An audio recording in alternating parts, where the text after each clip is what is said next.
लग्नानंतर होईलच प्रेम या मालिकेच्या 20 मार्चच्या भागामध्ये आपण पाहणार आहोत. नंदिनी काव्या मांडव परत निघून घरी परत आलेले असतात. नंदिनीच्या आईने घरातल्या सगळ्यांना गिफ्ट दिलेले असतात. नंदिनी ते गिफ्ट सगळ्यांना देत असते, पण वसुंधरा आत्या ते गिफ्ट फेकून देतात.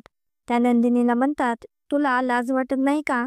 इंग्रज सगळ्या बदनामीनंतर तुझ्या जागी दुसरे कोणी असते ना, तिने आत्महत्या केली असती. काव्याला ते ऐकून खूप राग येतो. ती सगळ्यांसमोर वसुंधरा आत्याला सुनावत म्हणते, तुमच्या मुलीच्या बाबतीत असं झालं असतं तर तिला पण सांगितलं असतं का आत्महत्या करायला?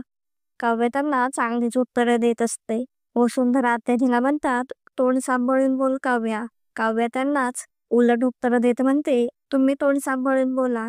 वसुंधरा आत्या काव्य नंदिनीला बोलण्याची एकही संधी सोडत नसतात.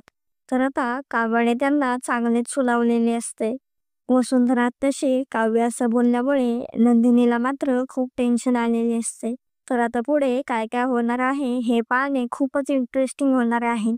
असेच नवनवीन अपडेट जाणून घेण्यासाठी आपल्या चॅनलला नक्की सबस्क्राईब करा.